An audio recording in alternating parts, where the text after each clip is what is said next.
Respeitável público, sejam todos muito bem-vindos a mais um episódio do nosso podcast Saúde e Negócios, o programa onde a informação é sempre o melhor remédio. Lembrando a vocês que esse episódio chega até a sua casa com o apoio de Medicom Medicamentos Especiais, especializada em medicamentos de alto custo e oncológicos, uma equipe qualificada para te auxiliar na aquisição judicial, além de oferecer uma farmácia digital e moderna. Acesse o QR Code ao lado e conheça mais. E tem vantagem exclusiva. Com o cupom podcast, você ganha 5% de desconto. E Cristal Distribuidora, referência nacional com mais de 35 anos em materiais hospitalares e medicamentos.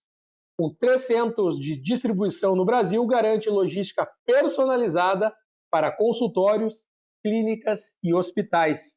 Acesse o QR Code ao lado e aproveite usando o cupom podcast SAÚDE para ganhar também 5% de desconto. Depois de apresentar os nossos parceiros, é hora de irmos para aquilo que interessa, a nossa entrevista. Mas antes, roda a vinheta.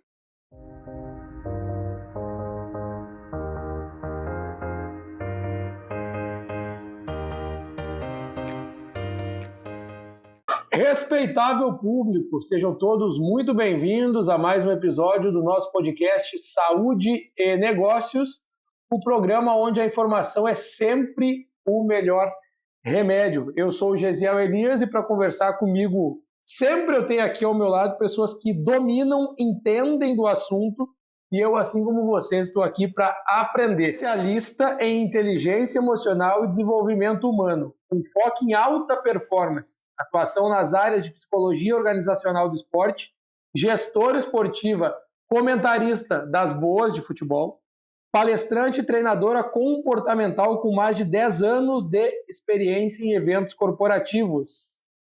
Para falar com a gente sobre isso e muito mais, Gisele Kimpel, seja bem-vinda ao nosso podcast.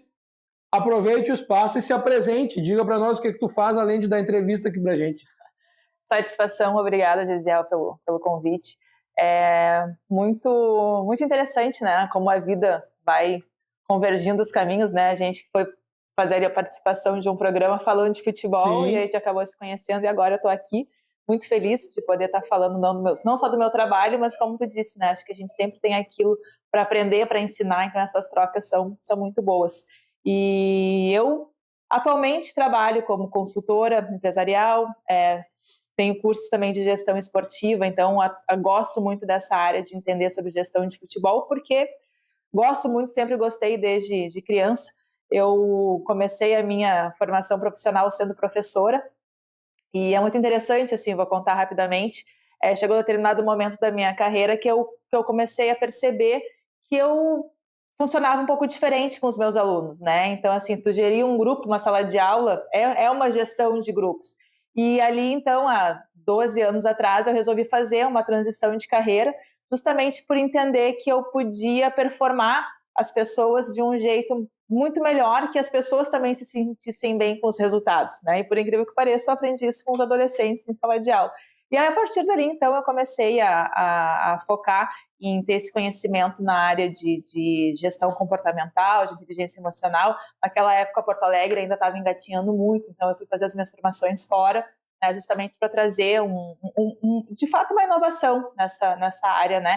E aí comecei a atuar na questão corporativa, que eu acho que a gente passa mais tempo no trabalho do que em qualquer outro lugar.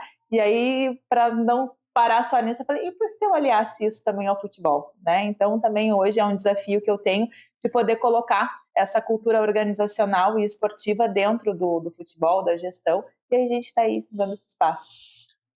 Tu sabe muito bem que eu trabalho lá na Rádio Grenal, participo de diversos programas aí no estado, eu gosto de dizer que sou referência para arbitragem, muita gente me manda pergunta, dúvida, xingamento, muita gente me xinga também. Então, tu não vai falar disso, não vai falar daquilo, eu vou falar daquilo que eu acredito que tem que falar. Mas eu gosto de falar daquilo que eu domino, que é a arbitragem, mas eu me interesso muito pela psicologia do esporte, por aquilo que pode ser empregado, como que muda a vida do jogador, como impacta na vida, na carreira do atleta, não só do jogador, o atleta de alta, baixa e média performance, mas falou aí da fase da adolescência do ser humano. Tem muita diferença lidar com a criança, o adolescente, o adulto e o ex-atleta? Consegue pontuar alguma coisa? Já teve caso de todas as maneiras? Ou tem um público específico que trabalha? Não, atualmente eu trabalho mais com o adulto, né? Com a gestão da emoção, do corporativo com os adultos.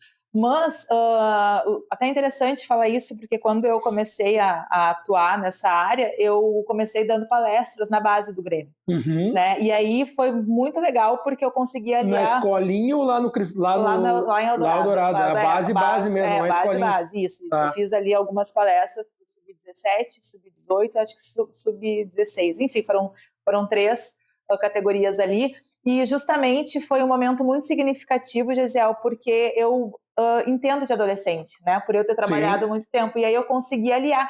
E é muito legal porque eu acho que foi tão interessante o trabalho que até hoje, esses muitos atletas que estavam lá na base, hoje são profissionais e a gente mantém contato até hoje, né? Outros acabaram indo para outros caminhos, mas sempre lembro de como foi importante eles entenderem, né, naquela idade, a importância da disciplina, né, do que é performar, do que as pessoas esperam, do que eles também têm que fazer se sentindo bem, e também a parte da cidadania, né, porque o esporte também está aí para isso, para trazer a cidadania caso tu seja um profissional do futebol, da bola, falando específico, ou caso tu vá para outro caminho, mas também tu tem como aplicar, né, essas questões. Então hoje o meu foco é mais nos adultos, mas assim, todo adulto tem uma criança dentro de si, né, então a gente não tem como tratar como a gente gostaria de tratar os adultos, porque, né, a nossa base aí é o infantil, é a adolescência, é a questão da maturidade, e eu acho que entender muito isso do ser humano também me ajuda muito no meu trabalho hoje com os adultos.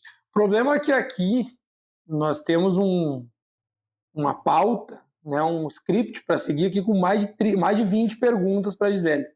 E ela vai falando e eu começo a buscar a minha vivência dentro do futebol. Nós vamos ter 60 perguntas no mínimo para ela, que é 8 horas de podcast. Mas eu vou tentar ser sucinto e não fugir tanto daquilo que é para a gente fazer.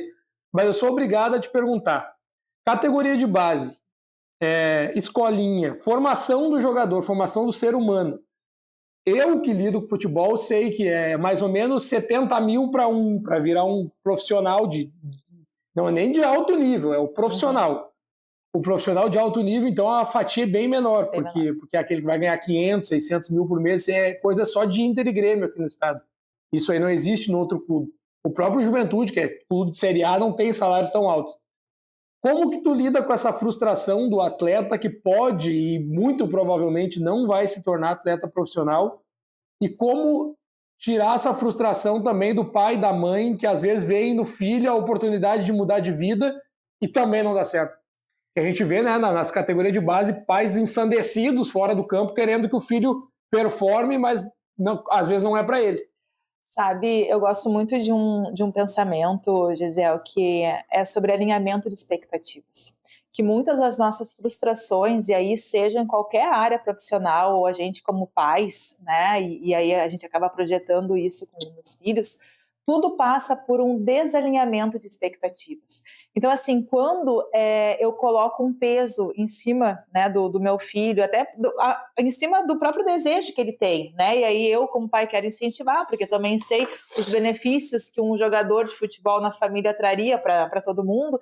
E aí eu vejo que, né, que meu moleque tem jeito para coisa, né? Ele quer, eu também quero, e aí geralmente essas expectativas elas ficam muito altas. E aí é muito importante assim, um trabalho, que infelizmente não tem, desde a escolinha, com os pais também, sabe? Porque a criança sozinha ela não vai gerar expectativa, né? Porque a criança ela tá ali para se divertir, ela tá ali porque ela quer de fato um sonho, né? Assim como a menina, muitas vezes, ela, hoje ainda bem que a menina também quer ser jogadora de futebol, né? Mas a menina tem aquela, eu quero ser atriz, quero ser famosa, quero ser bailarina, né? Modelo.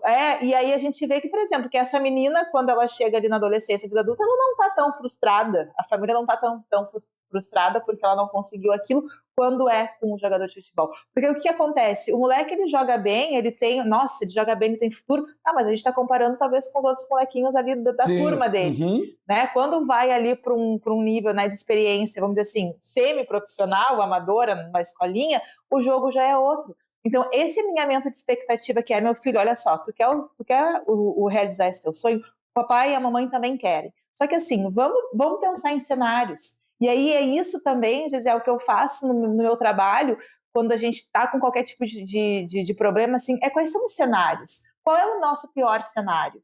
Né? Então, quando o pai ele alinha com o filho, olha só, eu vou fazer de tudo para que tu seja um jogador, mas tu também tem que entender que outros pais também estão fazendo de tudo para que os filhos também sejam jogadores. E também vai depender do teu esforço, mas também tem outras crianças que estão fazendo esse mesmo esforço. Então, assim, pode dar certo, pode dar errado. E olha, deixa eu te dizer uma coisa, de 10, de 100, só um vai dar certo. A gente vai trabalhar muito para que tu seja esse um. Mas se tu não for, olha só quantas coisas tu vai aprender com esporte. Tu vai aprender disciplina, tu vai aprender a respeitar os outros, tu vai aprender a respeitar os processos, tu vai ter foco naquilo que tu quer, que tu quiser. Conviver em sociedade, que é um negócio que eu digo sempre, pessoal, cara, tu tá aprendendo a viver com o cara que é mais rico que tu, que é mais pobre que tu, que é mais gordo que tu, que é melhor que tu, que é pior que tu, que de repente ele tem um comportamento um pouco mais agressivo que tu, tem um que é mais introvertido, e de repente é o introvertido que vai te ajudar para alguma coisa. Relacionamento, entendeu? Vai aprender a conviver em sociedade. Tu vai ter que aprender a se comunicar também, porque vai ter alguém que vai se comunicar mal contigo, e aí como é que tu vai lidar com aquilo ali? Tu vai aprender, hierarquia. Hoje a gente vê, infelizmente, né? E é uma crítica muito menos às crianças e mais a quem educa as crianças, né? De elas não terem um senso de hierarquia. Então, assim, ninguém vai ser fracassado na vida sabendo, né, o seu lugar, vamos dizer assim, né? Eu quero os meus direitos, tá? Os deveres, você já buscou alguma vez na tua vida? Então, o que acontece? Quando tu parte para esse alinhamento de expectativas e tu trabalha com o teu filho desde ali dos 12, 13 anos, quais são os cenários, a chance de dar certo no futebol é a mesma de qualquer um, mas a chance de tu não ter ali um adulto frustrado, um adulto que, sabe, perdido, uma família decepcionada, ela é muito maior, porque as pessoas às vezes elas esquecem que sonho também é trabalhar com realidade e não só com a fantasia, né? E no futebol tem esse mundo fantasioso demais, porque a gente só vê os cases de sucesso. Agora, quem está no meio do futebol e vê que muitas vezes o time lá, o Ipiranga, né, ele só vai ter receita até março, abril, por causa do Campeonato Gaúcho, e depois vai todo mundo ter um outro trabalho até dezembro. A realidade, na verdade, a realidade é essa. Né? O que acontece na dupla Grenal e nos grandes times, poxa, a gente está falando de 20 clubes de Série A. São 20 clubes, aí tu coloca ali, né, uma conta de, sei lá, 30 jogadores por clube. É uma fatia muito pequena, claro, né? Então, assim, os pais, eles Sendo que muitos desses são estrangeiros, né? Sim. Não são nem daqui. Então, tu pega a dupla Grenal aí, a quantidade de brasileiro hoje, tu pega o Inter campeão do mundo em 2006. Eu acho que não tinha nenhum estrangeiro, tinha o Hidalgo, aquele que era colombiano, mas peruano. O resto do brasileiro. E não faz muito tempo, faz 20 anos. 20 anos. O recorte já mudou muito. Né? É muito mais estrangeiro nos clubes hoje, então a dificuldade de entrar está maior ainda pro rapaz, pro menino. E aí eu vou te dizer que também essa dificuldade, né? Toda dificuldade, ela gera oportunidade. Né? Então, assim, eu digo, e eu tenho 2 filhas, né, em casa, e eu sempre falo para elas, eduquei elas desde pequenas a serem solucionadoras.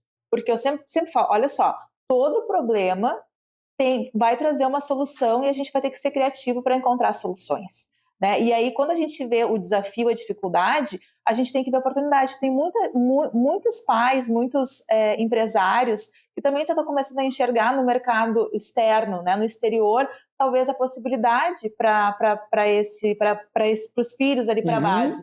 Eu tenho um amigo nosso, né, meu marido, que ele está em Portugal, ele tem 18 anos, e aí ele viu uma oportunidade lá em Portugal, porque aqui no Brasil, para ele, acabou. Enfim, né?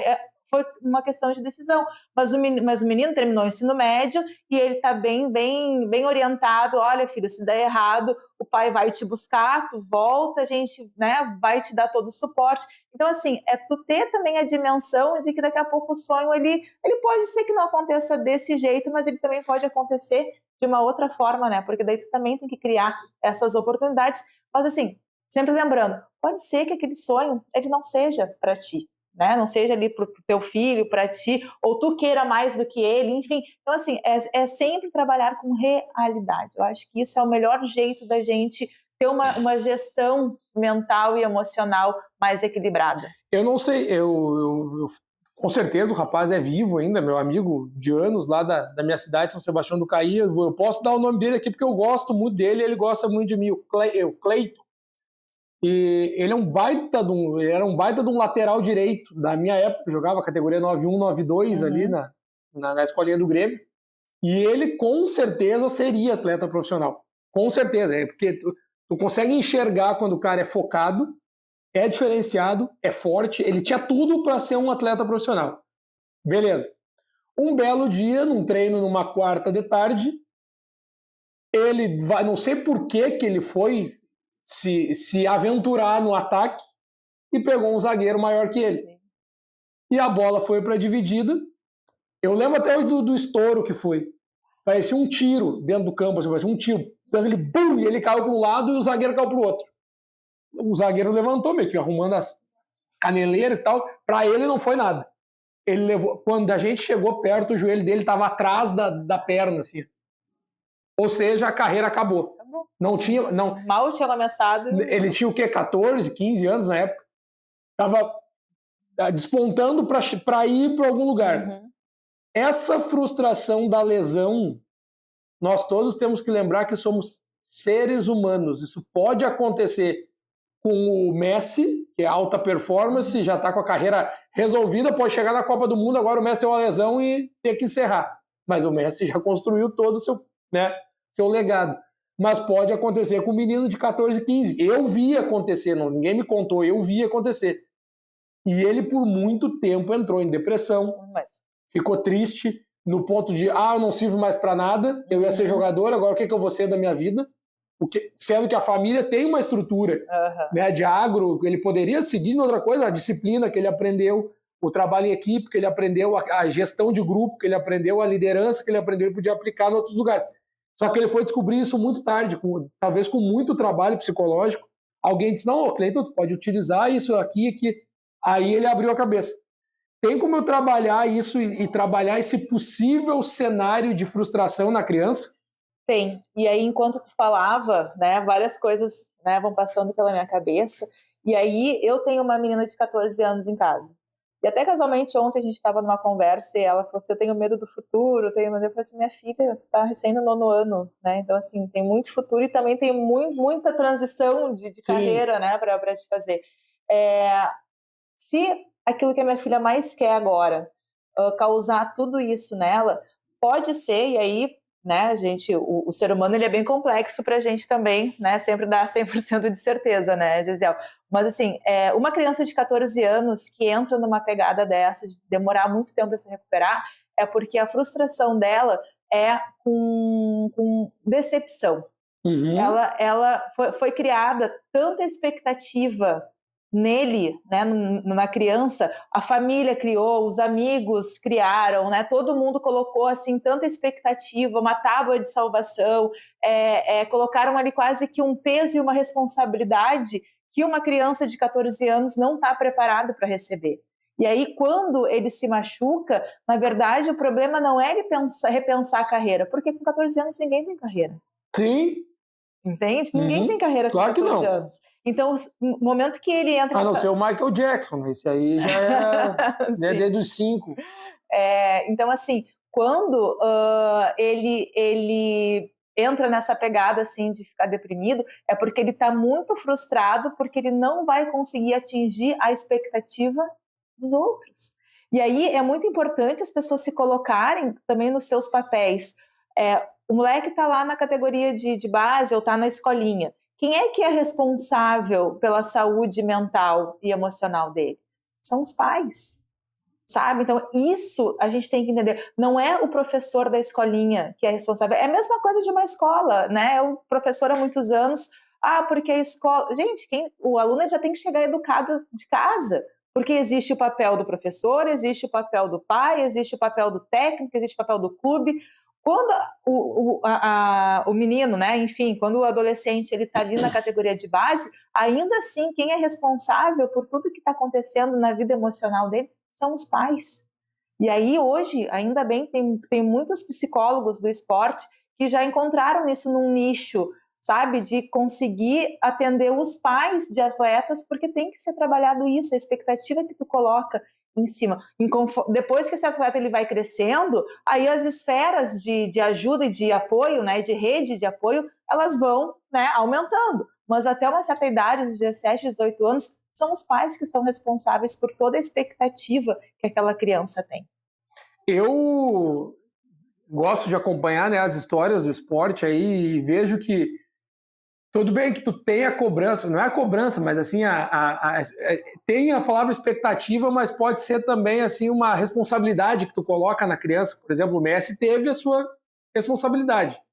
E teve também a fé do pai e da mãe que na Argentina eles disseram não vai servir para nada, porque ele tem aquele problema, levar para o Barcelona lá e tá aí o Messi. Um extraterrestre na Terra hoje em dia. Encontraram uma solução, né? Tiveram um problema e encontraram uma exatamente. solução. Aí eu quero trazer exatamente esse ponto que tu disse que tu falou para tuas filhas, de gostar de problema.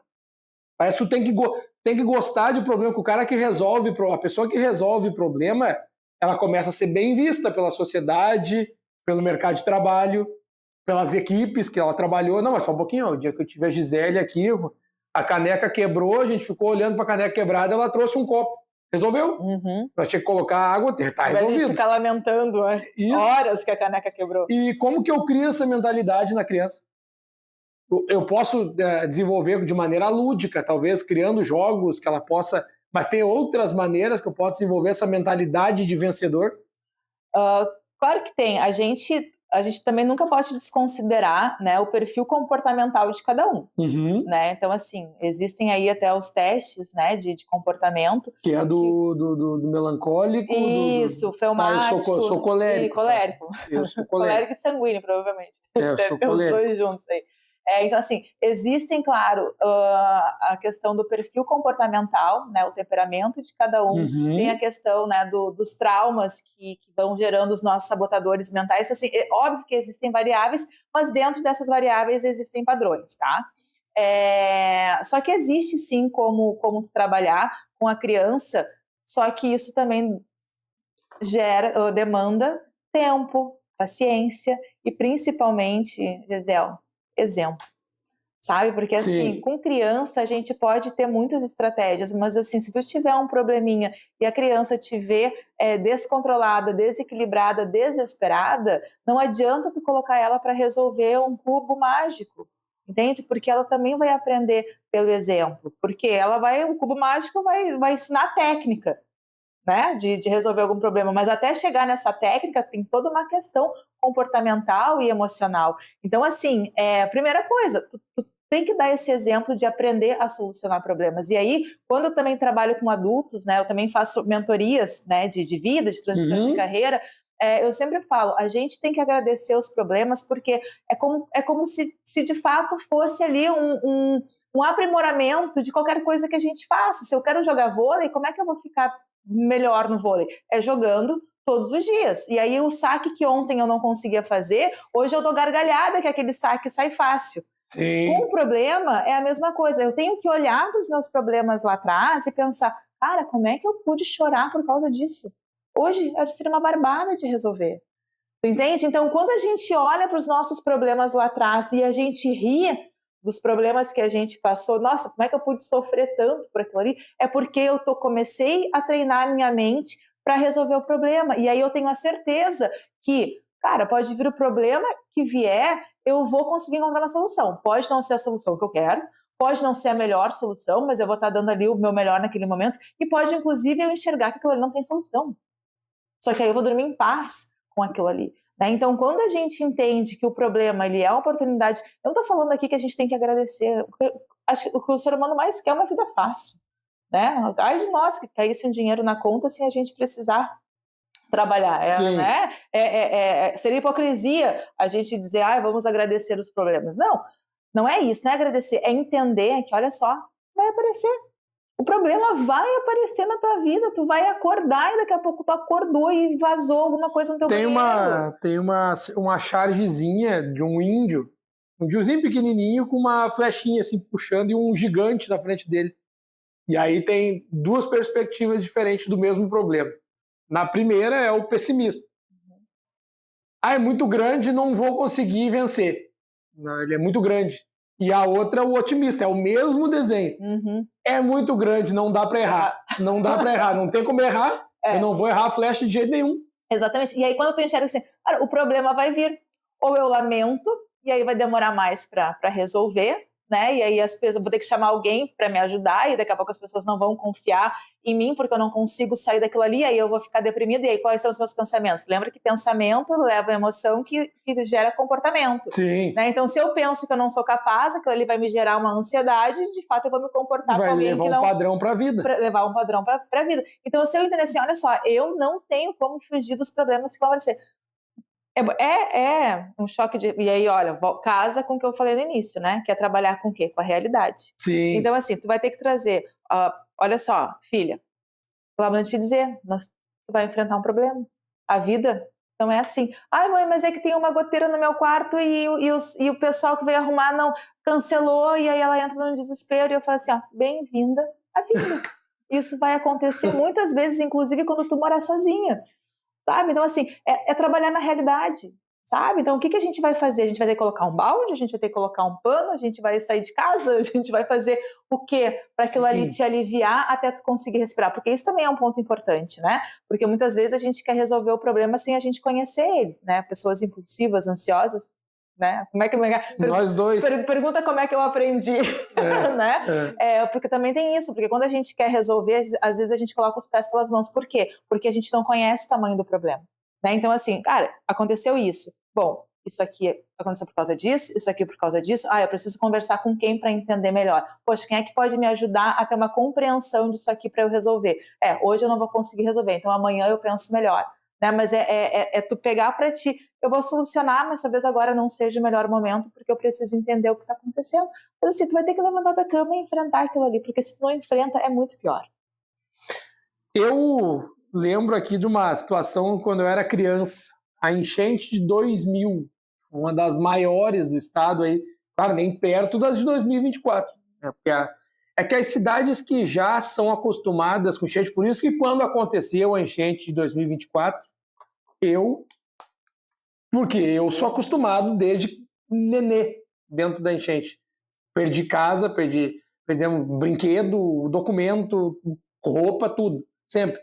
Só que nessa de 2000 aconteceu uma coisa que é o seguinte, a minha casa que nós tínhamos lá em São Sebastião do Caí, ela simplesmente caiu. A gente chegou na casa lá, meu pai e minha mãe, a casa estava tombada, ela caiu inteira. E aí o que tu falou antes do exemplo, né? O que se o meu pai tivesse feito, teria me talvez trazido uma ideia de desespero. Ele começar a chorar, ele dizer que está tudo perdido. O que eu pensei que ele fosse fazer? Porque a minha vontade era essa. Sim. Pô, nossa casa está no chão, cara, tô vendo a casa está no chão. O que o meu pai fez? Vamos achar uma solução, vamos lá para casa da tua tia, vamos comer, hoje vamos dar um jeito. Ele reconstruiu a casa do zero. Então, o que é o exemplo que eu tenho? Por mais gigante que seja o problema, tem solução. Porque o meu pai não precisou falar nada, ele simplesmente foi lá e fez. Então, o meu padrão, às vezes, quando o pessoal... o Gesiel não chora, o Gesiel não se emociona, o Gesiel... Mas não é, cara, que para fazer eu chorar, para fazer eu me emocionar, tem que ser um negócio diferente. Mas é que tá, né? É tu saber, assim, Tu pode se emocionar e chorar, mas com as coisas boas, não precisa entrar nesse desespero com as coisas ruins, né? E eu me identifico, porque eu também às vezes sou taxada assim, né, de fria, de muito objetiva, de muito direta. Sem então, mimimi. Então assim, só que o que acontece aí comigo, uma característica minha, depois que eu resolvo, aí eu choro, aí eu desabo, aí eu preciso né, dar aquela aliviada. Mas tirar a mochila das costas. Isso, mas primeiro eu vou lá resolver, até porque acho que tu falou uma coisa muito boa quando tu traz o exemplo do teu pai. Eu tenho pessoas que dependem de mim, eu tenho pessoas que dependem do meu equilíbrio, né, da minha criatividade. Então a gente não pode simplesmente entrar num desespero. E aí, nessa conversa que eu tive com a minha filha, né, sobre o futuro, eu falei para ela assim, filha, se tem um momento que tu pode errar, enquanto tu mora comigo. Se tem um momento que tu pode errar e fazer 6 semestres da faculdade e olhar na minha cara e falar assim, mãe, eu não quero terminar porque eu descobri que eu quero fazer outra coisa, é quando tu ainda tem a guarda da tua mãe, né? Tem a tua mãe te protegendo. É quando tu não tem filho, é quando tu não tem responsabilidade. Agora, vai eu com 43 anos, né, que tenho um monte de conta para pagar, que tenho 2 filhas e assim, eu não posso simplesmente dizer, quer saber, eu vou pedir demissão vou exonerar do meu emprego, do meu trabalho e eu vou pra praia. Não, eu não posso fazer isso. Viver de arte. Exatamente. E aí vem um ponto bem interessante que é também, Gesiel, o meu problema hoje, eu tô infeliz no meu trabalho. Vou pegar esse ponto. Tô infeliz. Então qual é a solução? Mudar de trabalho. Sim, aí tu tem ali, daqui a pouco tu já tem uma consistência no teu trabalho, tu já ganha ali, né, vários penduricalhos, assim, né, que te dá ali um bom aporte financeiro. E aí, porque tu tá infeliz, tu vai pedir demissão sem saber o que tu vai fazer. Tu trouxe uma solução? Trouxe. Só que tu trouxe uma solução que vai te trazer problemas maiores. E é isso que muitas vezes a gente tem que tomar cuidado. Nenhuma solução que te traga mais problemas é uma boa solução. Solução vai te trazer desconforto. Isso é fato. Toda solução traz um desconforto porque te tira de algum lugar ali, porque tu vai mexer em alguma organização. Entendeu? Isso é fato. Agora, desconforto é uma coisa. A solução te trazer problemas muito maiores do que aquele que tu tinha, é um sinal de alerta, porque aí tu entra num caso de ser inconsequente com a tua vida e com a vida dos teus, né? Então isso também é um sinalzinho de alerta. Solução que te traz mais problemas não é uma solução. Eu adoro frases, aí já está anotado. Gisele, antes da pergunta do nosso ouvinte aqui, do nosso espectador, eu quero fazer uma das nossas aqui, o que diferencia a mentalidade de um atleta de alta performance para a maioria das outras pessoas. Quer que eu te responda agora? Já tá. Não, pode me responder. Eu acho que o que diferencia é a questão assim, do objetivo, né? E do que tu vai ganhar com aquilo. Né? Um atleta, vamos pensar assim, um atleta de alta performance, geralmente ele tem um objetivo muito maior, que é ou uma premiação, ou conquistar um campeonato. É como se aquilo ali, de fato, é o propósito de vida dele. Né? Então, ele vai se focar mais, ele vai mesmo com vontade ou sem vontade. Então, por quê? Porque ele tem um objetivo muito maior, que não só, de repente, um autocuidado, não só se liberar do estresse. Né? Então, assim, o atleta que não tem esse propósito, todo mundo de atleta, mas, enfim, o ser humano normal, vamos dizer, nesse sentido, ele tem ali, sim, ele quer cuidar do corpo, ele quer cuidar da mente, né? Hoje, a atividade física, ela é remédio. Sim. Né? Remédio para a mente, né? Então, assim, ela quer cuidar do corpo, ela quer cuidar da mente, ela quer também ter uma estética, né, interessante. Ela não pensa tanto, nossa, eu vou ganhar um prêmio com isso, eu vou conquistar um título, eu vou ganhar uma medalha. Não é esse o objetivo, né? Então, é mais um propósito interno. E quando tu é um atleta de alta performance, tu tá também com esse propósito externo. Tu quer um reconhecimento das pessoas, tu quer ser valorizado pelo teu esforço, né? Eu hoje eu vou treinar, né? Eu treino todos os dias. Eu treino para quê? Não é para que os outros me reconheçam, não é para que os outros me enxerguem. Por quê? Porque eu tenho a minha rotina de autocuidado. Agora, quando tu é um atleta, porque acho que todo atleta tem essa premissa, né? Eu quero vencer para quê? Eu quero vencer porque eu quero ser notado, eu quero vencer porque eu quero ser reconhecido, eu quero vencer porque eu quero que o mundo me conheça, e tá tudo certo, porque é um propósito de vida, tudo isso. Então, o atleta de alta performance, geralmente, ele tem esse foco muito maior porque ele está pensando numa dimensão muito maior, né, de quem ele é. Né? Então tem essa diferença. Para mim, o maior atleta de todos os tempos, lá na rádio, dá algumas brigas de vez em quando. Puxa saco, não sei o quê. Sou mesmo. Tem gente que fala do Pelé, tem gente que fala do Cristiano Ronaldo, tem gente que fala do Ayrton Senna, do Oscar, grandes nomes. Michael Jordan. Mas tem um que, para mim, é acima deles todos e teve seus problemas extra-quadra, como todos os seres humanos têm. O único que não teve problema nenhum com todo mundo que veio aqui para fazer o bem para todo mundo, nós botamos na cruz. O resto, imagina o que sobra para os outros, então. Kobe Bryant, para mim, o maior atleta de todos os tempos. E a mentalidade mamba, que sugiro que tu assista algum vídeo dele, se já não viu, da mentalidade de vencedor dele. Ou seja, ele não aceitava perder. Ele não aceitava.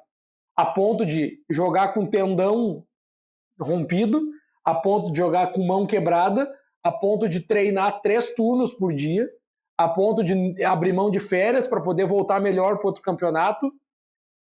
Esse tipo não gera um excesso e não vai te dar problema lá para frente, porque eu sou fã, mas eu não conseguiria fazer 5%. Eu, Gesiel. Mas esse tipo de excesso também não é prejudicial para a pessoa? Primeiro, vamos pensando emocionalmente, tá? Todo excesso revela uma falta. Ah, tu que gosta de frase aí, né? Tá, todo excesso, todo excesso revela uma falta. Então, assim, se tu se excede na bebida, se tu se excede cigarro, droga, se tu se excede fazendo atividade física, se tu se excede no trabalho, né? Tá aí o Burnout, né? Para provar, né? Que quando tu se excede no trabalho, tu também adoece. Então, assim, é porque tem alguma coisa descompensada emocionalmente, tem uma falta ali. Só que assim, é muito mais fácil a gente julgar o excesso quando é um excesso de bebida, até mesmo de comida, né? Do que a gente julgar ruim um excesso de atividade física, né? E de performance de trabalho. Então, às vezes, as pessoas elas perdem a mão justamente porque é mais difícil de tu ligar o alerta de que tem alguma coisa errada ali. Né? Então, e aí, se não tem ninguém dizendo que está errado, eu vou continuar. O que me chama atenção, assim, né, numa performance desse nível que tu colocou aqui, de fato não vou ir atrás de conhecer um pouco mais, é a questão de consequência. Quantas pessoas ao teu redor gostam das consequências das suas decisões?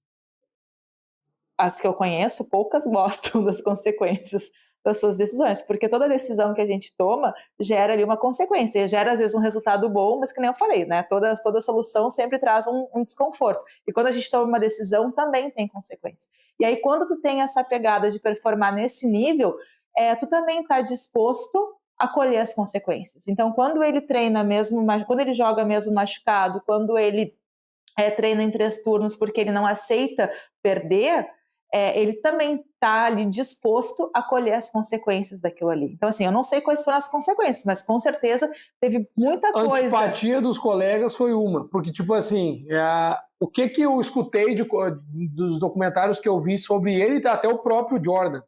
Só que o Jordan é um animal, ele é outra coisa, é um extraterrestre no campo, na quadra.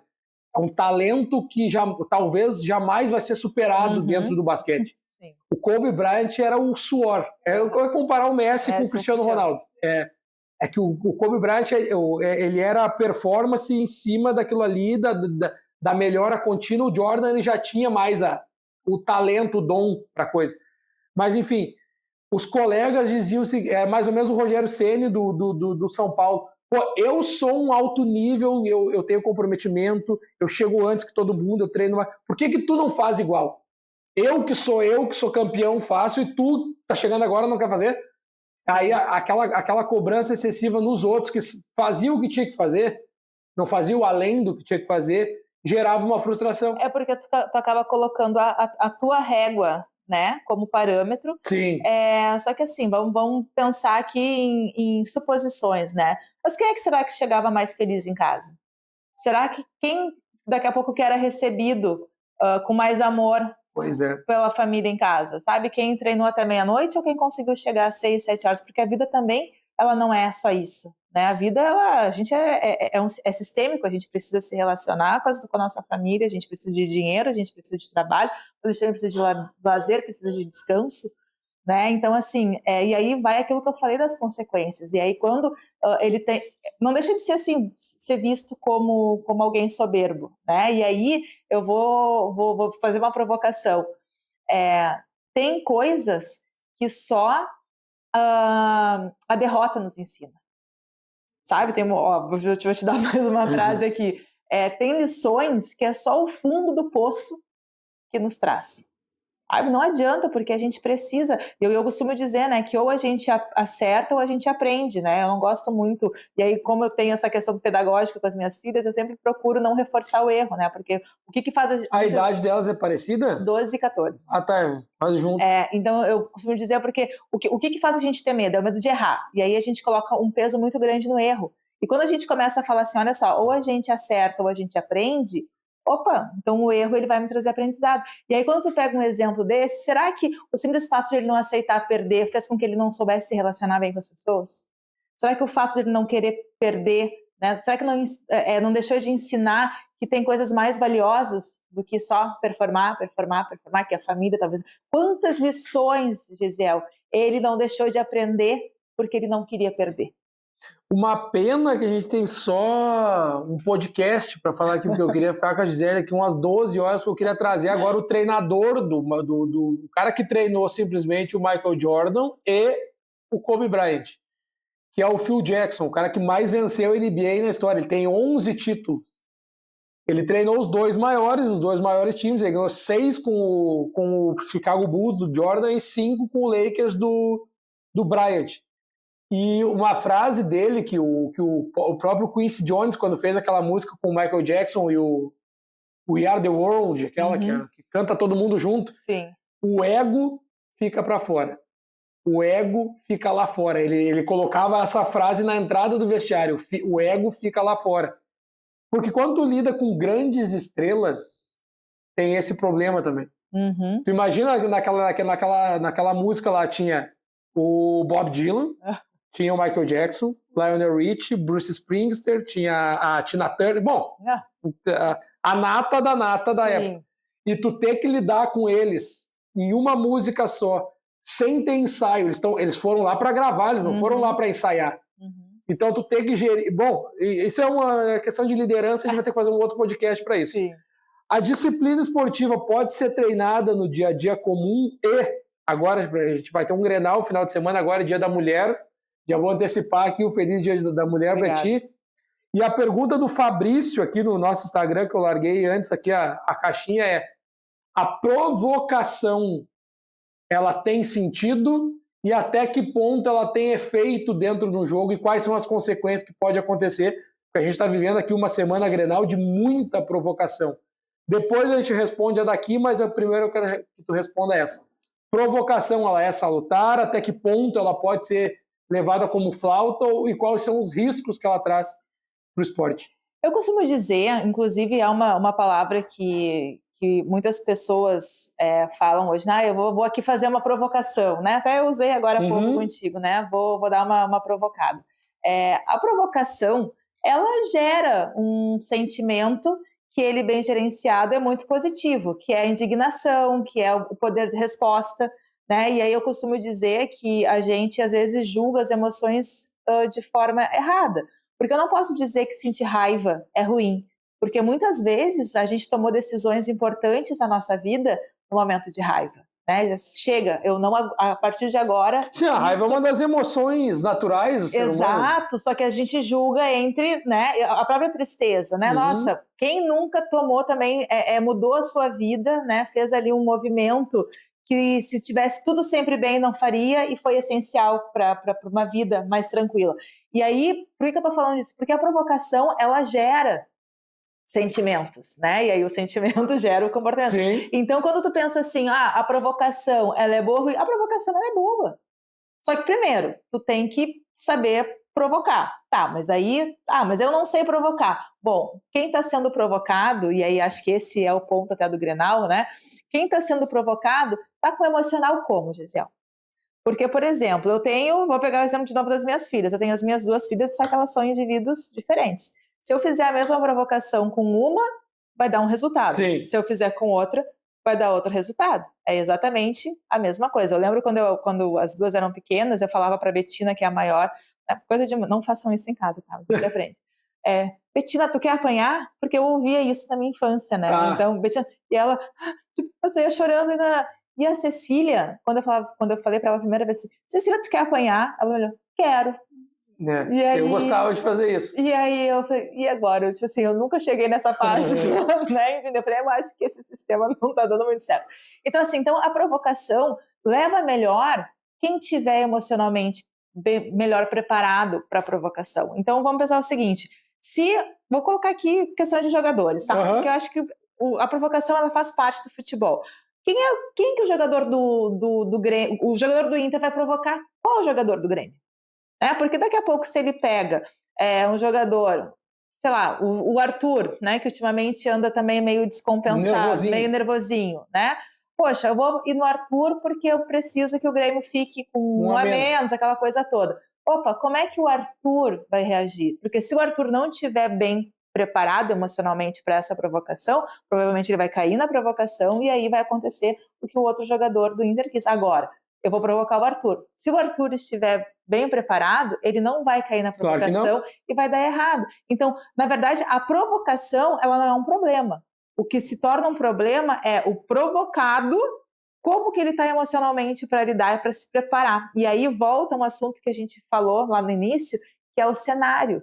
O Grêmio, vou colocar o Grêmio porque o Grêmio está em vantagem, ele tem que pensar hoje quais são os possíveis cenários que ele vai encontrar lá no Beira-Rio, dentro de campo, para poder se preparar, inclusive, para os piores cenários.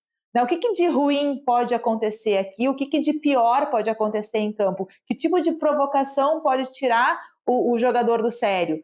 Então, e aí tu acaba se preparando. Por quê? Porque tu conhece o tamanho do teu problema, tu avalia aqueles cenários, porque aí sim a provocação vai dar certo para um ou para outro. Então, e aí o Grêmio, obviamente, também pode entrar nessa, mas a gente também vai fazer algum tipo de provocação. Enfim, então, tudo passa por como que a pessoa que está sendo provocada está preparada emocionalmente para aquilo ali. Tempo, vamos lá, deixa eu ver se eu lembro de todos. Tem um livro, tu já deve ter lido, A Arte da Guerra. Sim. Tá. Clima, terreno, disciplina, comando, agora eu lembrei da outra palavra, comando e influência moral. Esses aí são os princípios da guerra que o Sun Tzu traz no livro da Arte da Guerra.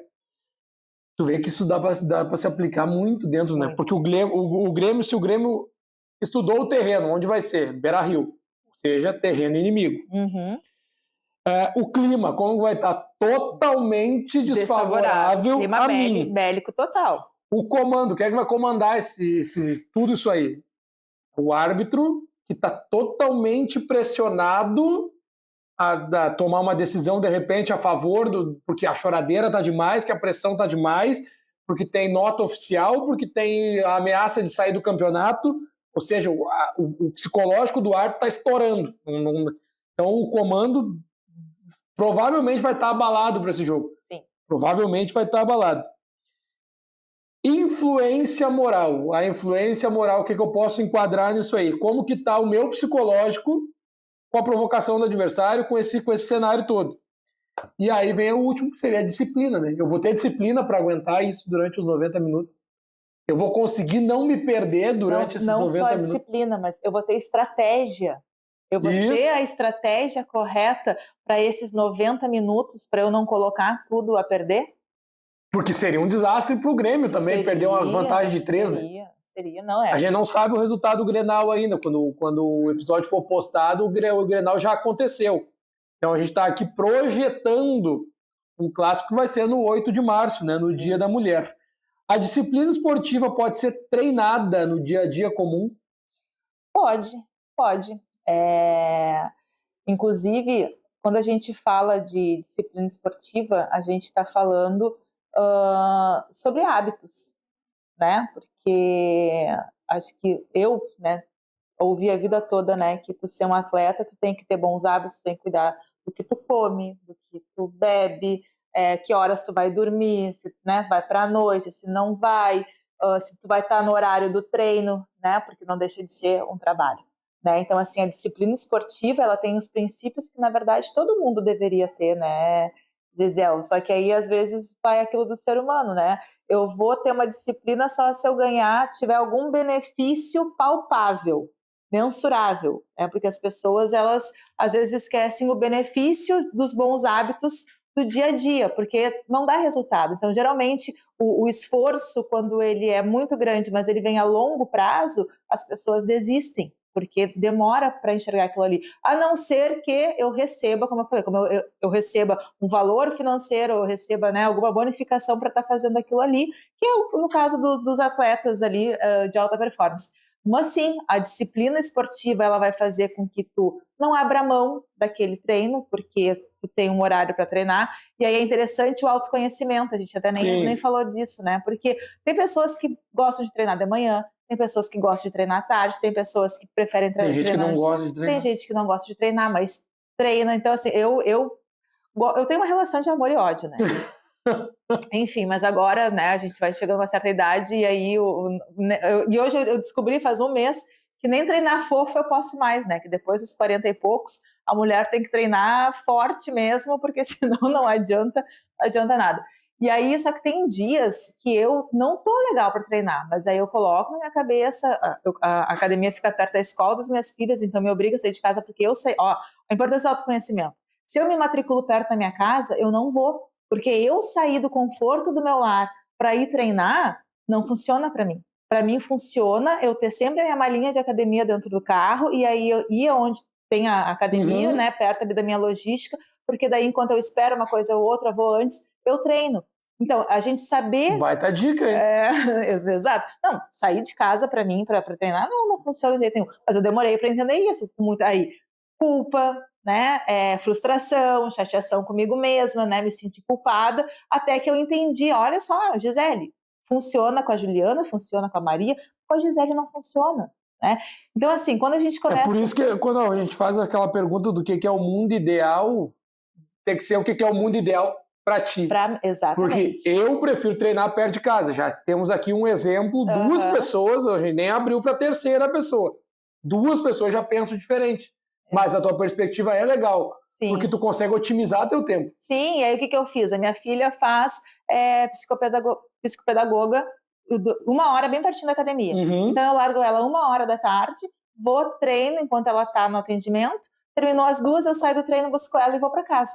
Tá resolvido o teu problema e dela. Exatamente, né? Eu não fico lá esperando, né? Sim. Então, assim, a gente tem que organizar, né? Por quê? Porque a gente precisa, assim, entender, isso é sensacional, porque quando tu começa a ver que a consistência, ela te dá resultado, e aí não tô falando de estética ou só de saúde, tu começa a entender que essa mesma consistência, essa mesma disciplina que tu usa no esporte, no autocuidado, ela vai também dar certo no teu trabalho. Mas é totalmente entendeu? isso. É porque tu entende que existe um processo e resultado. Processo e resultado. Opa, se aqui... E tu consegue acompanhar aquilo, tu vai melhorando com o tempo.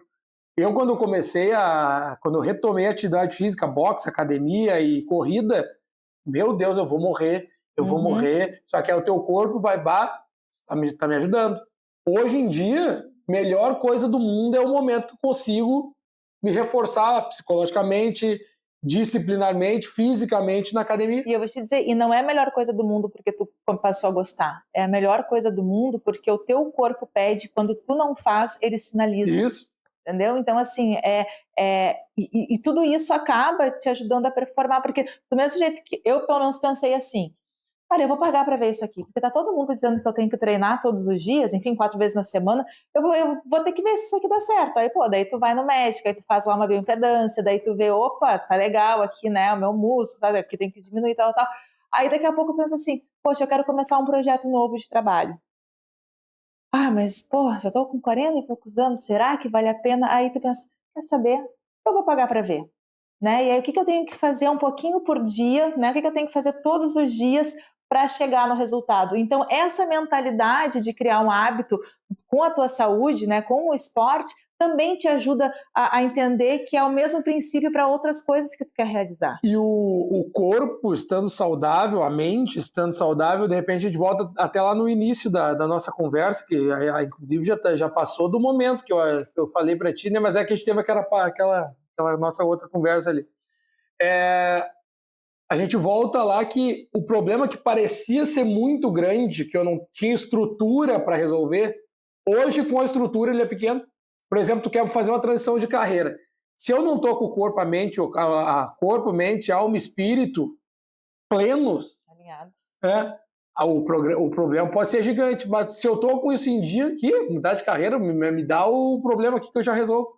Porque eu estou tranquilo, eu estou bem comigo mesmo, eu estou bem com as pessoas que vivem comigo, isso vai me ajudar. E tu sabe que tu pegou um ponto interessante, né? Que é a questão, por que se essas coisas estiverem alinhadas eu consigo pensar em resolver? Porque a solução de problemas, ela parte pelo sentimento de capacidade.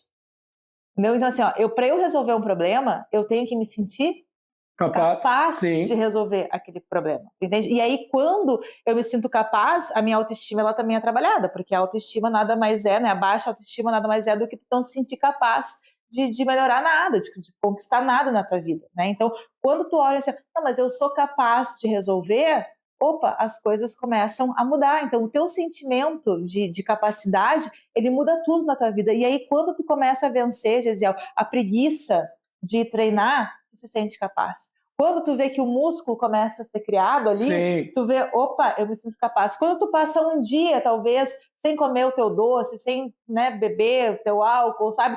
Só por hoje, uma semana, nossa, eu tô uma semana, assim, o que tu tá sentindo? Tá sentindo capaz. E aí, qualquer problema que apareça na tua vida, é isso que teu cérebro vai registrar. É óbvio que tu não vai linkar, eu treinei, então eu sou capaz. Não, isso não é uma coisa racional, entendeu? Mas é uma coisa que tá ali registrada, opa, só um pouquinho, eu já fui capaz de fazer outras coisas que eu não fazia, então eu vou ser capaz de resolver esse problema para sair disso, né? E aí, porque tudo também acontece no subconsciente, mas a gente tem que criar essa neuroplastia, né? Essa plasticidade do cérebro de conquistar coisas novas e hábitos novos para esse sentimento vir. E o mau hábito da comida, da bebida, da Netflix, sei lá, aquele do sedentarismo, ele não se torna mais uma fuga do problema, ele se torna talvez uma recompensa. Pô, eu treinei 15 dias direto, eu fiz dieta, eu acordei cedo, eu fiz o que tinha que fazer. Pô, agora nesse final de semana eu vou lá comer um rodízio de pizza. Mas aí ele não é uma fuga, ele é uma recompensa. Pô, eu tô com tudo, tá tudo tranquilo, eu posso me dar o luxo de ir lá. Agora, se eu começar a transformar isso um hábito, aí vira um problema. Como tu falou antes, tudo que é em excesso revela falta. Aqui está anotado aqui.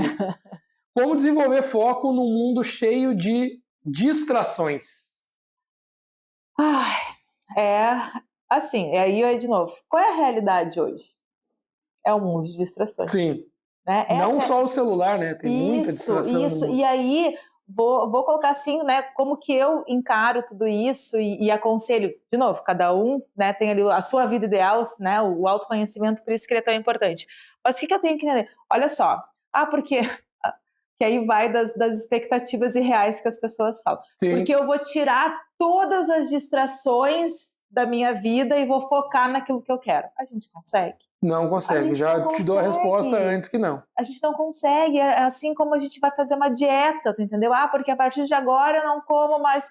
Não é assim que funciona. Então a gente tem que trabalhar com a realidade. Primeiro, mapeamento do problema. O que me distrai? Olha, o que me distrai é que eu fico tanto tempo no Instagram, eu fico tanto tempo no WhatsApp, eu durmo, eu tenho um horário livre, ao invés de eu produzir, eu durmo demais. Eu fico a fazer comida é uma fuga, cozinhar, né? Também isso aqui também é aquela... Porque quando a gente está falando de distração, a gente não está falando do hobby, a gente está falando daquela distração que te tira do teu objetivo maior, né? Então eu tenho um objetivo de vida e tudo que não me leva para realizar são distrações. Então assim, e aí a distração, sei lá, pode ser, nossa, eu acho que eu tô me sabotando, dizendo que eu preciso cuidar demais das minhas filhas e isso está me tirando do meu foco. Porque eu tinha que ligar para o cliente, mas eu só vou fazer isso aqui, tô tirando do meu foco. Então, assim, eu tenho que mapear. Tá fugindo, às vezes. Tô fugindo, isso. Eu tô fugindo, eu tenho que mapear quais são, de fato, as minhas distrações. Porque, assim, a minha distração, Gisele, é diferente da tua. Então, eu não posso dizer, as redes sociais são um problema. Um problema para quem? É para Gisele? É para o Gisiel? Para quem que é um problema? Porque eu conheço muita gente que fica 2 dias sem entrar no Instagram. Então, eu não posso dizer que... Tem gente que não responde o WhatsApp. Não responde o WhatsApp. Tu manda mensagem, 2, 3 dias, o cara não te responde. O cara tá bravo comigo, daí eu ligo. Fala! Não, mas o que tu não respondeu? Não, nem olhei. Mas como é que tu consegue não olhar o WhatsApp e me responde? O cara acha até que o cara tá bravo com o cara, mas não é. Não, mas simplesmente o estilo de vida dele. Então, provavelmente isso é uma distração para ti, mas não é para ele. Sim. Por isso, só que ele certamente ele tem outras, né, que acabam distraindo ele. Talvez ele entra lá no hiperfoco de ouvir música demais, o videogame, né? Videogame. A gente tem que usar. Mas, gente, eu nem tenho videogame, faz 30 anos que eu não pego. Entendeu? Então, assim, O último videogame que eu tive foi o Play 3. Olha, faz tempo. Já estamos no 5, estamos indo pro 6 já. Aí, mas ainda assim é mais recente que eu, que desde os 12 anos. Não. Mas, enfim, então, assim, eu tenho que mapear quais são as minhas distrações e aí trabalhar com a realidade. Eu vou conseguir ficar em abstinência, sei lá, 4 horas? Não. Então, de repente, poxa, se eu conseguir ficar 30 minutos sem olhar o Instagram por hoje, eu já tô... Sabe? Aí eu já tô criando o quê? Eu já tô criando uma conexão de que eu sou capaz. E no outro dia... Aí tu vai fazer um planejamento. E às vezes a gente acha que planejamento de vida, planejamento de alguma coisa, é a gente planejar anos na frente, ou meses na frente, ou só dizer, não vou fazer isso nunca mais. Não! É que nem quando eu oriento, assim, a questão do estudo. Eu preciso estudar para um concurso. Olha só, quanto que tu... não estudo nada. Então, se tu estudar 15 minutos por dia, 1 é melhor do que 0.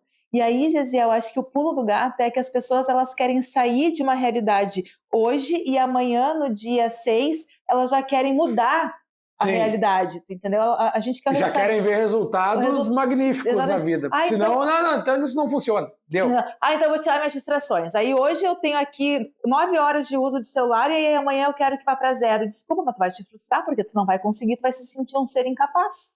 Agora, se tu sair de 9 horas diárias para 8h30, eu consegui meia hora. Então, quem sabe agora, 2 dias depois, eu tento 45 minutos. E aí a gente vai vendo o quê? A progressão e resultado, que é o que a gente precisa. Atletas treinam constância.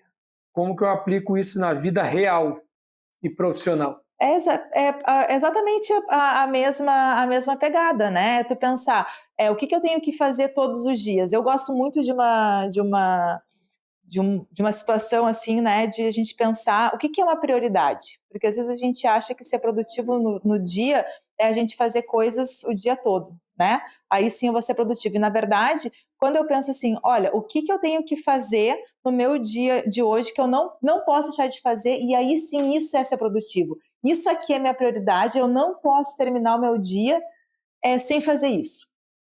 Meta. Isso, vamos colocar assim, a meta do dia, né? Então, assim, o meu dia, eu não posso terminar o meu dia sem fazer, sem ligar para esse cliente, ou sem fazer essa planilha, tipo, aquilo ali é o meu mínimo, entendeu? E é a minha prioridade. Como é que eu aplico a constância? O que eu não posso deixar de fazer no meu dia para eu realizar o meu objetivo? E aí tu tem que colocar, mas eu tenho 10 coisas. Não vai dar, não são 10 coisas. Sabe, aí de novo, não fiz nada no dia de hoje e amanhã eu acho que eu tenho que... Sim, acumulou de ontem a de hoje, eu não vou fazer nada, né? então já acumulei. Nossa, são 3 coisas que eu não posso deixar de fazer no meu dia. Tu vai ter um dia produtivo e não importa que tu tenha feito aquilo em 1 hora. É aquilo ali que tu agendou para fazer no teu dia, então é assim que a gente vai criando a constância e resultado. Essa palavra no meio corporativo, no meio empresarial, ela assusta. Meta. Sim. Meta. Nós temos a meta, previsão orçamentária, como é que é a projeção anual e não sei o quê. Esse é muito bonito aqui. O papelzinho é muito bonito. Como que eu tiro isso do papel sem frustração? E quando ela não acontece? Por exemplo, o Inter apresentou as suas metas orçamentárias e as previsões do ano essa semana. Dentre elas temos o título gaúcho, que muito provavelmente não virá. Como que eu lido com essa frustração de eu coloquei no papel, eu me programei para a meta e não deu certo? Bom, primeiro, 90% das coisas que a gente programa, que a gente deseja, não acontecem. Então, Sim. de novo, realidade, né? Tu viu que acaba sempre Sim. voltando. Então, eu sempre tenho que pensar sempre no cenário negativo. É claro que eu tenho que ter as metas, tenho que ter os objetivos, mas eu tenho que pensar, tá, mas e se não acontecer, como é que eu recalculo essa rota?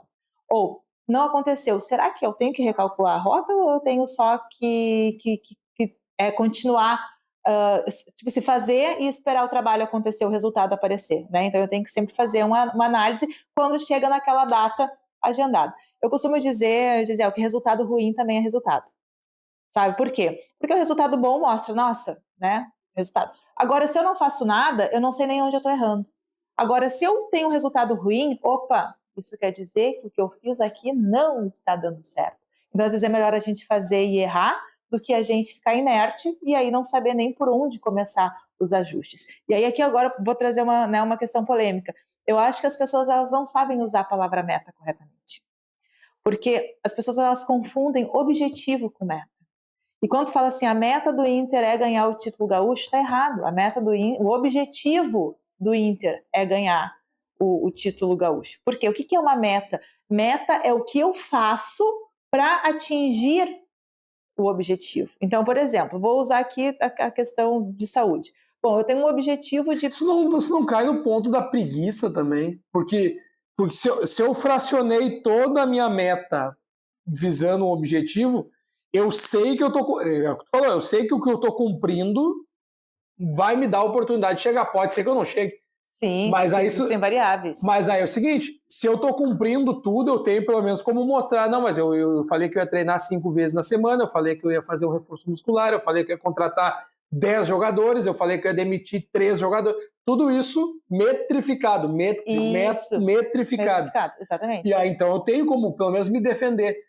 Eu colocar tudo como meta pode cair no ponto da preguiça também. Exatamente, e também porque assim, ó, a meta, tu tem um controle sobre ela.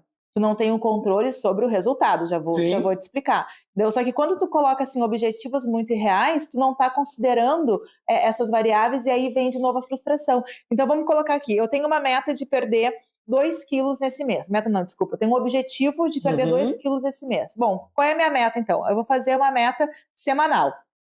A minha meta é ir na academia 4 vezes na semana, é fazer treino A, B, enfim, vou colocar ali, é tomar 2 litros de água por dia, é me alimentar, né, enfim, meu plano alimentar. Regular o sono. Regular meu sono, e sei lá, ter uma refeição livre na semana. Ó, ainda coloquei até, né, aquilo.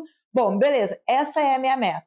Aí eu fiz isso durante 4 semanas, né? Coloquei até a meta semanal, mas é claro que durante o dia eu vou, né, ajustando.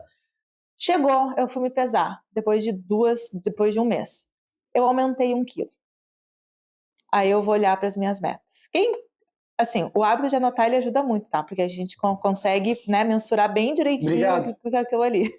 Se você não tiver papel e caneta, não funciona. E aí eu vou olhar assim, opa, onde que eu me sabotei? Onde que eu burlei? Onde que eu achei que estava tudo certo? Ah, é aqui. Então eu vou ter que fazer o ajuste. Não, mas olha só, eu fiz tudo certo e eu vou ter que ir no médico. O plano tá errado. Não, porque tem alguma coisa errada. Aí eu chego no médico, o médico, não, tu fez... Não, eu fiz tudo direitinho, não tem nada... Jared, quantos anos tu tá? Ah, eu tô com 43. Como é que tá a tua menstruação? Bah, eu tô parando de menstruar. Ah, eu acho que tu deve estar com um problema hormonal. Opa, eu tive controle daquele resultado? Não, eu não tive. Porque fazer uma reposição. Porque eu tive um outro problema que não estava na minha zona de controle, que fez com que eu não atingisse o meu objetivo. E aí eu consigo entender aquele problema. Opa, então agora eu vou ter que resolver outra situação. Agora, se eu tô ali, coloco a meta. Ah, mas hoje eu tomei uma cervejinha. Em vez de fazer uma refeição livre... Bagunçou o negócio. Né, hoje, ao invés de fazer uma refeição livre por semana, eu fiz uma por dia. Né? Enfim, opa, aumentei o peso. Gisele, tu realmente vai ter que levar isso aqui mais a sério, porque tu não levou a sério, então assim, é óbvio que o resultado... Aí até achar o verdadeiro problema, tu de repente leva 1 ano. Exato, exatamente. E aí às vezes tu vai se enganando, né? Porque é melhor às vezes se enganar do que de fato reconhecer aquilo ali. Então quando a gente está falando de meta, é isso, porque a meta eu tenho um certo controle. E aí, é claro, pode ter uma variável no meu dia, porque eu tinha meu plano alimentar, sei lá, mas a minha filha ficou doente, eu tive que ir para o hospital, fiquei o dia inteiro no hospital. Tipo assim, tá, é óbvio que eu não vou conseguir seguir meu plano alimentar, é uma situação completamente fora do controle, mas quando a gente organiza as coisas, elas ficam muito mais organizadas, até para eu saber onde que eu estou errando. Esse é o nível de conversa que eu quero aqui no podcast. É daí para cima. Porque eu sempre trago aqui pessoas, ou nós da equipe aqui, sempre trazemos pessoas que entendem do assunto, dominam o assunto, mas eu vou precisar encaminhar a nossa conversa. Infelizmente, nós já estamos aí excedidos na hora. Eu quero pedir que, se vier mais alguma aqui importante, eu quero que tu responda depois por vídeo para a gente postar nas nossas redes sociais. E quero deixar o convite para mais um podcast, para que tu possa aqui, porque ficou algumas coisas para a gente sanar as dúvidas aqui. Mas tem coisas que realmente entram é um assunto que eu gosto, o desenvolvimento pessoal, a psicologia esportiva é algo que dá para aplicar em vários certames da vida. Mas antes de deixar a tua dica final, eu preciso fazer essa para ti. Autoconfiança, ela é construída ou ela é traço de personalidade? Que nasceu comigo e vai viver comigo. Eu posso me tornar autoconfiante ou eu sou autoconfiante desde o meu nascimento? Os dois. Os dois, boa.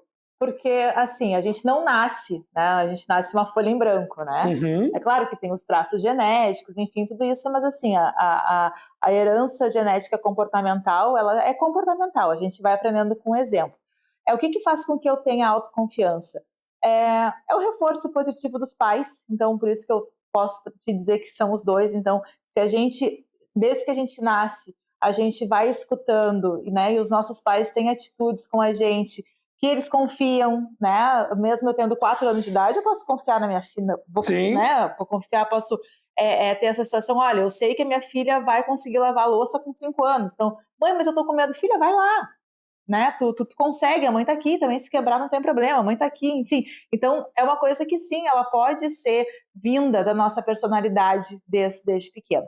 Mas não é todo mundo, né, que felizmente, né, tenha essa construção, né, do ambiente familiar favorável, né? Então, assim, isso infelizmente não é uma prática comum. Então, só que a autoconfiança, ela pode ser trabalhada, Gisele, e aí casa com tudo isso que a gente falou. O que me traz confiança? É eu me sentir capaz. Entendeu? Então, eu só vou sentir confiança. Por que eu me senti confiante de vir aqui conversar contigo sobre isso? Sim. Né? Por quê? Porque eu estudei para ter essa capacidade. Né? Então, agora, se a gente for falar de um assunto que eu não domino, eu já não vou me sentir confiante. Por quê? Porque eu não tenho a capacidade para poder destrinchar esse assunto que tu trouxe. Então, como é que eu vou me sentir confiante? Né? Então, a autoconfiança, ela vem do quê? Ela vem da gente se preparar para situações, ter uma boa autoestima, que vem, olha, eu consigo, eu não sei, mas eu sei que eu sou capaz de aprender. Uhum. Né? Porque isso também é importante. Claro. Né? Eu não sei, então vou deixar assim. Não, eu não sei, mas né, me diz o que eu tenho que fazer para aprender, que eu vou lá porque eu tenho essa capacidade. E quem está com a autoestima baixa, se diz assim, tu sabe, não sei, o que tu vai fazer? Não vou mais, não vou fazer, né? Porque não tem a diferença. Então, Sim. se eu tenho uma boa autoestima, por quê? Porque eu tenho resultados mesmo poucos no meu dia a dia, que pode ser com atividade física, pode ser meu trabalho, pode ser como mãe, enfim, né? Como qualquer situação. Quando a pessoa fala, mas tu é capaz de aprender, eu sou. Me dá uma semana que eu domino esse assunto. E estimular a pessoa, né, a desenvolver isso. Tu como mãe, eu, de repente, daqui a pouquinho como pai, mas isso não é só para criança, isso é para qualquer pessoa que está no teu ambiente de trabalho, é dar essa autonomia para o teu funcionário, para o teu colega de trabalho, sim, dele resolver o problema, dele tentar resolver o problema, dar um suporte, para que todo mundo possa crescer. Eu acredito que quanto mais tu lidera pessoas, mais tempo tu tem para ti, mais tu te multiplica nas pessoas, porque se tu quiser centralizar tudo em ti, daqui a pouquinho vai explodir. Tu falou uma coisa muito interessante, porque aqui a gente também, né, trouxe muito a questão de nós sermos os agentes, né, da nossa mudança. Mas olha que interessante esse ponto que tu trouxe. Tu também, no teu contexto social, profissional, familiar, tu também pode ajudar a ser esse agente. Né? Então, assim, a gente fala de liderança como se liderança fosse só no trabalho, e liderança também é dentro de casa, na família, liderança também é com os nossos amigos, né? Então, tu também pode ser esse agente de dizer assim, olha, eu preciso que tu faça tal coisa. Ah, mas é que eu não sei. Cara, olha só, tu é capaz, eu confio em ti. Se eu tô pedindo para tu fazer isso, é porque eu vejo potencial em ti. Eu te ajudo. Né? Então, isso também. Então, assim, os teus pais podem não ter te dado, tu pode ter dificuldade de ter tua autoestima, mas daqui a pouco, né, tu te relacionar ou tu ser essa pessoa, né, que fortalece os outros, também, de certa forma, vai te fortalecer. E se tu não tem nenhum problema de autoconfiança, seja tu esse agente. Sabe, pro teu filho, pros teus amigos. Poxa, eu tenho uma rede de amigas, né, que a gente às vezes vai lá, hoje eu tô um caco lá no grupo de, hoje eu tô um caco. Aí vem outro, eu também tô, mas vamos se ver, então vamos tomar um café pra gente melhorar. Né? Então, assim, dizer assim, nossa, aconteceu isso. Menos com menos dá mais, às vezes. Exato. Menos com menos dá Ou então mais. tu traz um problema ali, nossa, eu já passei por isso, e seguinte, vai passar, vai dar certo, faz isso. Então, isso também acaba gerando essa autoconfiança, sabe? Tu ser esse agente, tu andar com pessoas que te fortaleçam. Nada pior, né, Gisele, do que tu falar com alguém que tá com problema e vem a pessoa e te espezinhar. Né? Então, assim, o que eu posso dizer? Não sejam também essas pessoas, né? Antes de dar a tua mensagem final, dica para quem quer sair do sedentarismo psicológico. Aqui está só sedentarismo, mas eu vou trazer isso para a psicologia. Quando que eu consigo me identificar que eu estou precisando melhorar, que eu estou precisando de ajuda, como que eu faço para sair disso e buscar um ponto B na minha vida, melhorar e adiante? Eu acho que são duas situações, Gisele. Existe a situação assim de patológico, né, onde de fato tu não consegue enxergar caminhos, tu não consegue, ou até tu enxerga, mas tu tá inerte, né, tu não consegue tomar nenhuma decisão favorável a ti mesma, né? E aí, de fato, a melhor indicação é assim, a gente às vezes precisa de ajuda profissional. Tá. Né? Então a gente não pode. Eu não levava fé nisso, tá? E até... como me ajudou. Exatamente. Como me ajudou, de verdade. E quando eu digo ajuda profissional, Gi, eu tenho receio com psiquiatra, com remédio. Ok, vai fazer uma terapia. Né? Vai, busca uma terapia. Mas eu ainda tenho preconceito. Quem sabe então tu vai lá no YouTube, assiste alguns vídeos que de repente, né, em algum momento pode bater com aquilo que tu tá sentindo. Mas assim, busca um tipo de ajuda. É óbvio, né? Tô aqui dando dicas para quem é resistente. Para quem não é resistente, tá se enxergando, nossa, eu não sei nem por onde começar a mudança da minha vida. Vai para terapia, às vezes sim tem que entrar com medicação, né? Porque a medicação ela vai regular alguma coisa que está desregulada, então a gente tem que tirar esse preconceito, né? Até a gente brincou antes no off, né? Que às vezes a gente, tu tá bem? Tô bem porque eu tô medicado, né? E tá tudo certo, né? Sim. Porque às vezes a gente precisa, do mesmo jeito que precisa do Dorflex, né? Para o remédio da dor de cabeça. E levar na brincadeira, levar leve também é legal. Exatamente. Não encarar, né, como um problema. Como um problema. Né? Como uma situação que não tem solução. Nunca que vai ser um problema tu ir atrás de ajuda. Isso. Né? Nunca. E se as pessoas que tu convive estão achando, estão debochando, desculpa, tu vai ter que rever com quem tu tá andando. Isso. Né? Então isso também é importante, porque essas pessoas, elas nos adoecem. E o outro ponto se tu já tá, né, um caminho um pouco mais avançado, começa, mesmo sem ter certeza, começa a fazer um pouco mais por ti, sabe? Então assim, tu não gosta de treinar, mas tu sabe que tu quer, mas não gosta, sei lá, faz só os equipamentos preferidos. Sabe? Hoje eu vou treinar só a perna, mas pelo menos tu tá dentro do ambiente da academia. Eu já passei por uma situação, quando eu tava me separando, que tinha dias que eu ia na academia e não treinava. Mas eu coloquei na minha cabeça que eu tinha que ter o hábito de estar lá. Então eu saía de casa, eu ia na academia, colocava um fone e ficava sentadinha lá. Mas por quê? Porque eu queria criar o hábito de ir na academia. Sabe? Então, assim, o 1 é melhor do que 0. Não consigo correr, caminha 10 minutos por dia. Sabe, sai das redes sociais, se isso é um problema para ti. Tô vendo muito Instagram, tô me comparando com um monte de gente, aquilo que tá fazendo mal. Coloca ali a meta de ficar 15 minutos a menos. Instagram eu só posto o que eu quero, né? Eu não vou postar as dívidas do mês para ficar tranquilo, só vou postar o... Exatamente, o hype. Então não leva muito a rede social a sério. A gente compara o palco dos outros com o nosso bastidor, né? Isso, então, assim, isso, né? Não tem problema. Como. Então, assim, começa a fazer pequenos movimentos daquilo que é importante. Eu quero trocar de emprego. Entra lá no LinkedIn, dá uma olhadinha nas vagas que tem, te candidata despretensiosamente, né? Arruma teu currículo. Busca a tua rede de relacionamento, de repente alguém tem uma dica para ti, ou tem uma indicação. Então, porque assim, eu quero trocar de emprego. Me dá teu currículo. Não tem meu currículo. Pô, tu não tá nem preparado para a mudança que tu quer.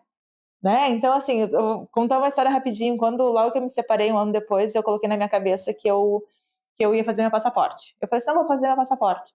Tá, mas tu vai viajar? Eu não tenho nem dinheiro, não tenho nada, né? Mas vai que eu encontre alguém que um dia diga, vamos viajar para a Europa, e eu vou dizer, não posso porque eu não tenho passaporte. Imagina que eu vou perder essa oportunidade. Claro. Fui lá, fiz meu passaporte.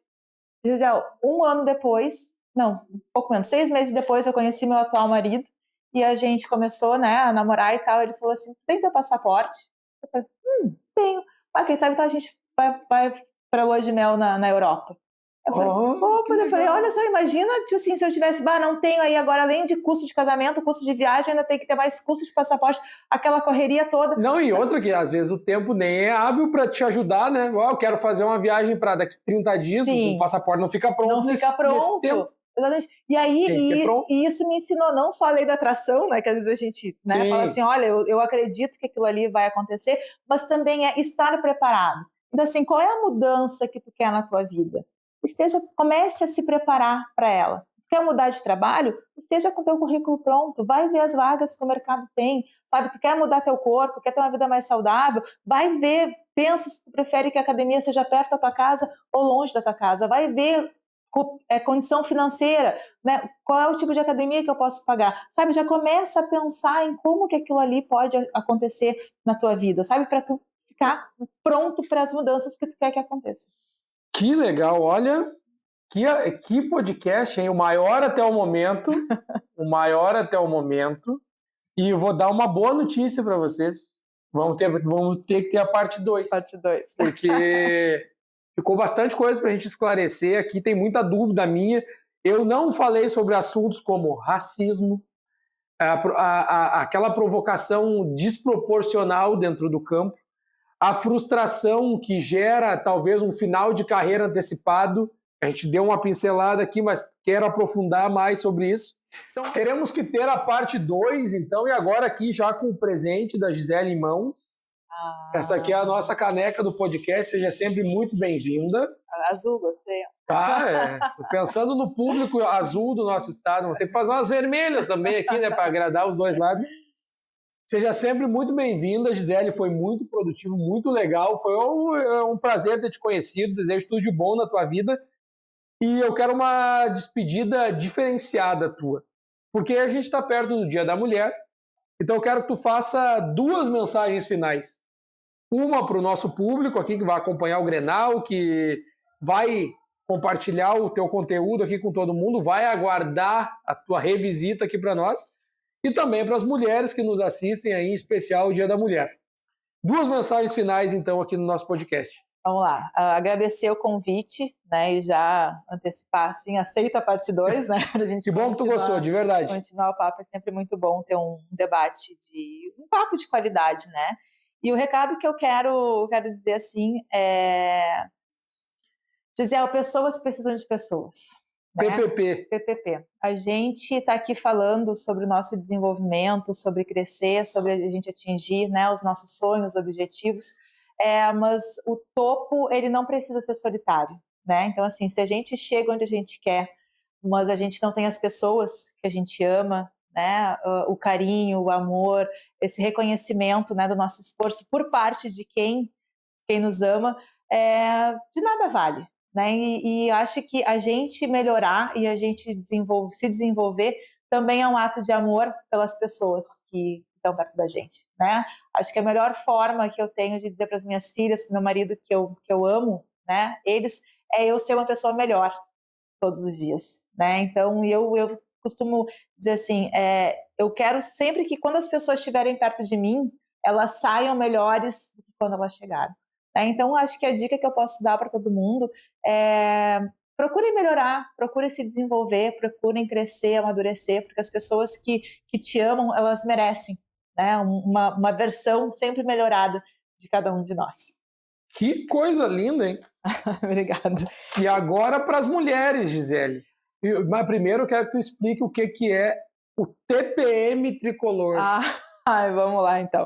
O TPM Tricolor é um projeto, né? A gente falou antes, eu gosto muito de futebol, acompanho, sou comentarista. E conhece, hein? Isso. Não é conversa fiada, conhece.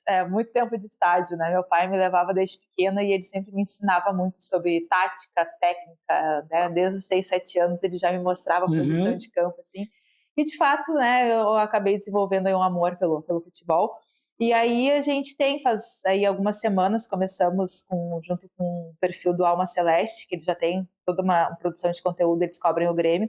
E aí tem a Natália, que está no projeto, e aí a gente resolveu criar o TPM Tricolor, que é um podcast toda quinta-feira que fala a semana do Grêmio, principalmente, a gente foca muito no Grêmio. E ali a gente tem debates, né? A audiência manda perguntas, a gente responde, a gente debate de futebol de alto nível, né? Sem gritaria, sem baixaria, né? Sem ninguém querer ofender outro, né? Bem importante. Pautado no respeito. E tá sendo muito legal a gente. E recebe colorada lá também ou só gremista? Então, a gente recebe só gremista, mas hoje, no caso, já vai ter passado, né? Mas na semana pré-Grenal a gente vai fazer um programa especial com 2 coloradas para falar do Grenal, mas daqui a pouco a gente pode fazer, né? Pensar em ampliar. Show! Porque tá sendo tão legal, tanta gente curtindo, inclusive as coloradas também, que eu acho que valeria a pena, porque a gente precisa do nosso espaço, né? E aí eu aproveito esse gancho para dar aí um recado para as mulheres. Tudo assim que... tantos casos de feminicídio que a gente está vendo e às vezes é um assunto delicado porque a gente escuta que é um mimimi, que é exagero, né? Mas é o nosso lugar de fala e eu costumo dizer assim que o machismo, ele não tem cura, ele tem confronto. Sim. Porque o machismo, ele tá enraizado, né? Eu não sei qual geração que vai ver a cura disso, mas não é na minha geração, infelizmente. Mas, assim, a gente tem que confrontar, a gente tem que deixar muito claro, né, o nosso posicionamento com isso. E eu acho que os homens precisam também estar junto nessa causa com a gente, né? E é até muito triste, né, porque a mulher, ela durante muito tempo foi silenciada e até hoje tentam nos silenciar. E, às vezes, para ouvirem a nossa causa, a gente precisa dos homens, né? E aí... a gente não quer aquela, né, o pessoal fala tanto do feminismo, a gente não quer ninguém que está contra os homens, bem pelo contrário, né? A gente quer essa união, sabe por quê? Porque os homens, eles têm uma mãe, eles têm filhas, eles têm irmãs, né? E aí a gente não pode ter um apoio seletivo, né? Eu apoio a mulher que eu gosto.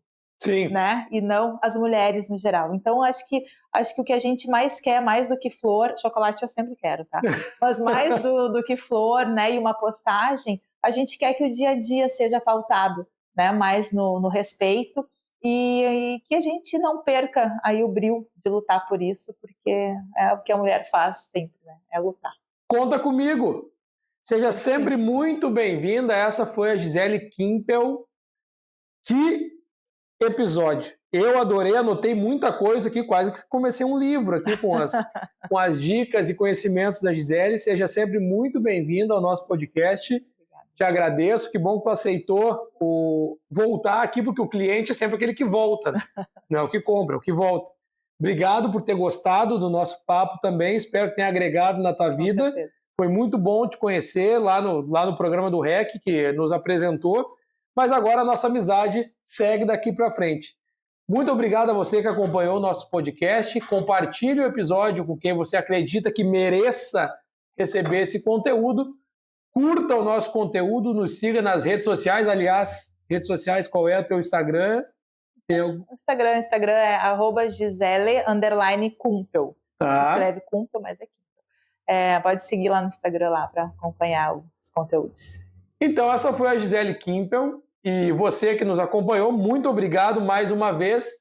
E não se esqueça que no próximo episódio a informação será sempre o melhor remédio, assim como nos anteriores. Um grande abraço para você, até a próxima.